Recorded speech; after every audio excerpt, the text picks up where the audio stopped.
Hello student, welcome back to my channel commerce lady. I am Jayshree Yadav. So बच्चे, आज के class में हम क्वेश्चन नंबर 9 करने वाले हैं। So let's start the video. On 1st April 2010 plant and machinery was purchase for 1,20,000। हमने 2010 में एक मशीनरी परचेज करी है for rupees 1,20,000। New machinery was purchase on 1st October 2010 for 50,000 and उसी साल हम एक और मशीनरी परचेज कर रहे हैं 1st October को 50,000 की।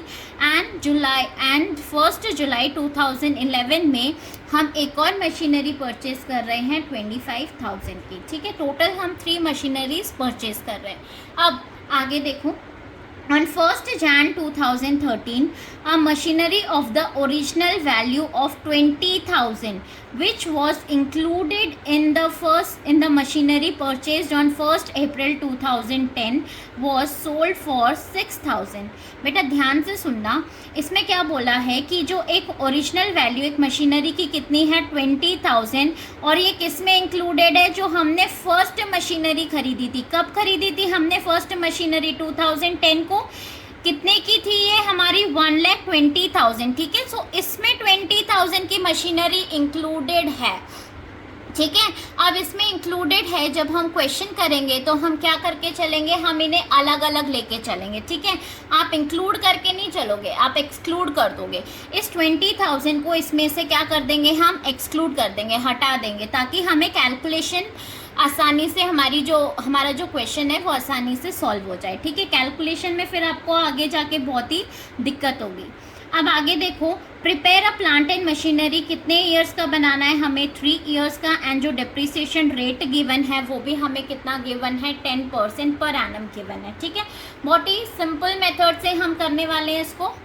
ठीक है, अब देखो, फर्स्ट हमने क्या क्वेश्चन बोल रहा है कि हमने 1st अप्रैल को, ओके, 1st अप्रैल 2010 को हम एक मशीनरी परचेज कर रहे हैं, और वो मशीनरी कितने की है? 1,20,000 की मशीनरी है। क्लियर? ध्यान से सुनना।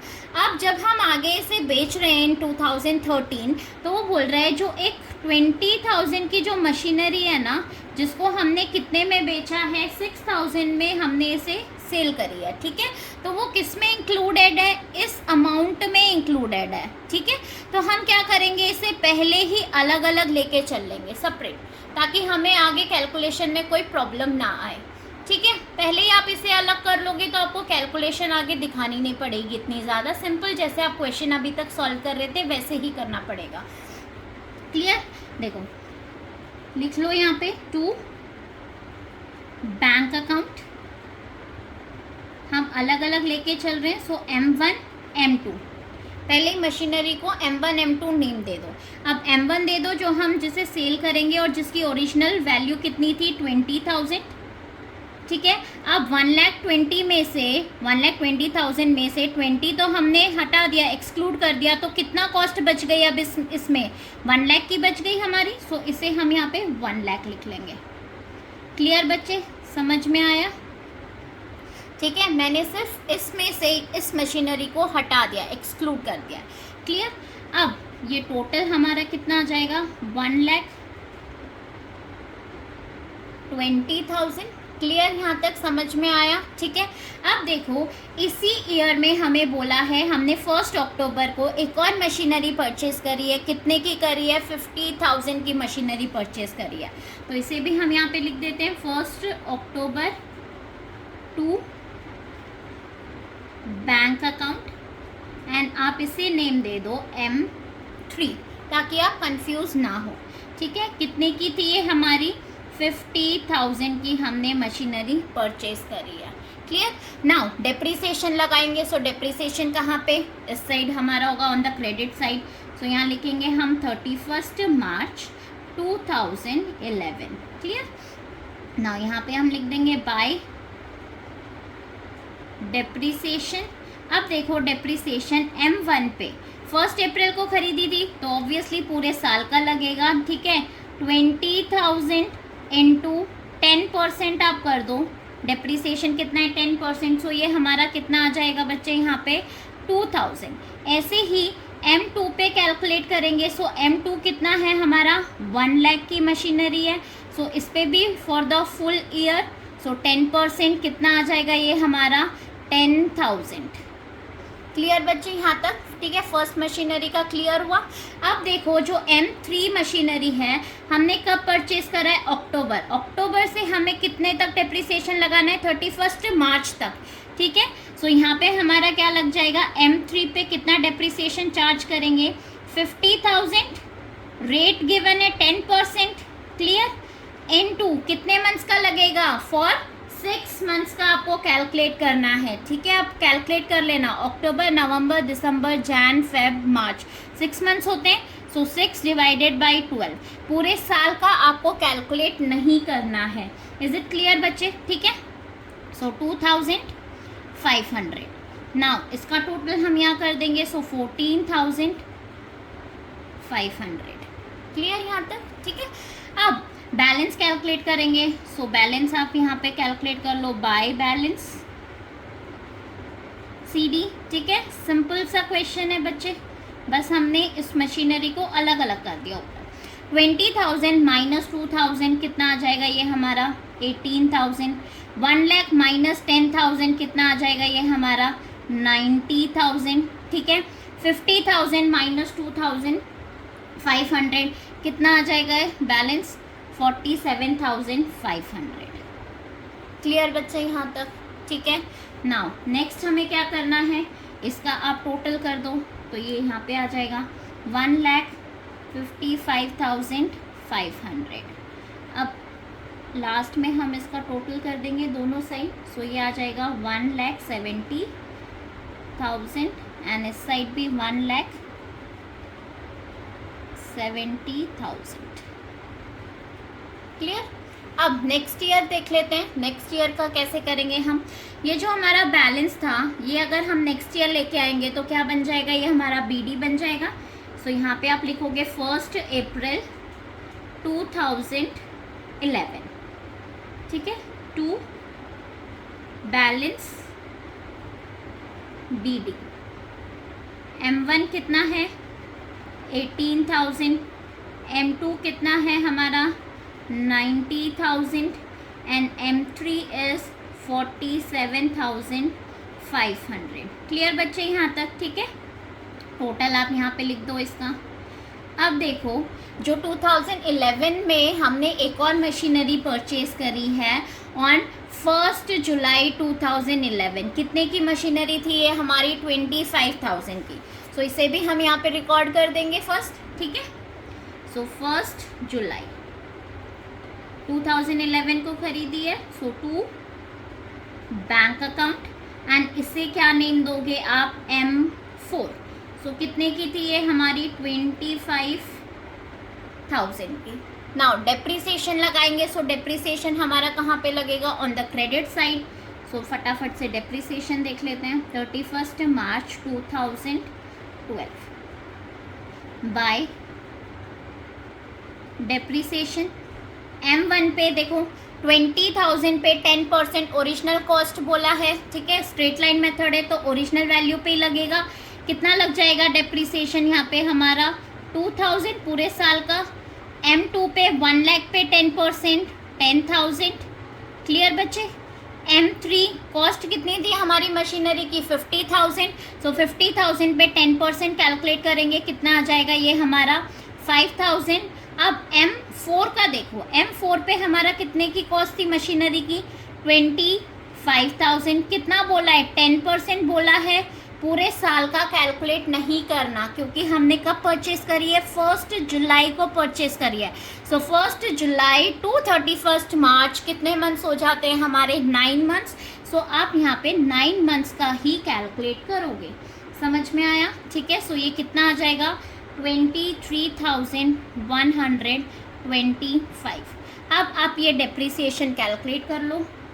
सो ये टोटल आप यहाँ पे लिख देना 18,875। क्लियर यहाँ तक? ठीक है, अब बैलेंस कैलकुलेट कर लेते हैं। सो बाय बैलेंस CD M1 पे 18,000 माइनस 2,000 कितना आ जाएगा ये हमारा? 16,000। M2 का 90,000 माइनस 10,000 80,000। क्लियर। M3 का कितना आ जाएगा ये हमारा 47,500 माइनस 5,000 42,000। एंड M4 का लास्ट में ये हमारा 25,000 माइनस 23,100। सॉरी बच्चे, ये मैंने गलत यहाँ पे कैलकुलेट कर दिया था। ठीक है, ये हमारा आ रहा है 1,875 डेप्रिसिएशन। क्लियर। ठीक है, ये यहाँ पे चेक कर लेना, मिस्टेक हो गई थी। सो 25,000 माइनस 1,875, सो ये हमारा कितना आ जाएगा 23,125। अब आप इसका टोटल करोगे, सो ये हमारा टोटल इधर आ जाएगा। ठीक है, 1,61,625। अब लास्ट में हम इसका टोटल कर लेंगे यहाँ पे। सो ये हमारा कितना आ जाएगा 1,80,500। एंड इस साइड भी सेम 1,80,500। क्लियर बच्चे यहाँ तक। ठीक है, अब फाइनल ईयर मतलब लास्ट ईयर का देखो, लास्ट ईयर की कैसे करेंगे। ये जो CD था नेक्स्ट ईयर के लिए हमारे लिए क्या बन जाएगा BD। सो यहाँ लिखो 1 अप्रैल 2012। क्या आएगा यहाँ पे हमारा to balance BD। Clear. M1 कितना है 16,000, M2 80,000, M3 42,000 and M4 will be 23,125। Clear. Now इस ईयर हमने क्या करा है, जो हमारी मशीनरी थी हमने उसे बेचा है। कौन सी मशीनरी को बेचा है M1 वाली, मीन्स ये 20,000 वाली मशीनरी को हमने सोल्ड करा है। ध्यान रखना कि आपने उसको कौन सा माना है, M1 माना है या M2 माना है। ठीक है, अब देखो कितने में हमने उसे सोल्ड करा है बेटा बेचा है 6,000 में। ठीक है, कब हम उसे सोल्ड कर रहे हैं, बेच रहे हैं 1 अप्रैल को, सॉरी 1 जैन को। ठीक है, सो हम यहाँ पे लिखेंगे 1 जैन 2013। ठीक है, बाय बैंक अकाउंट।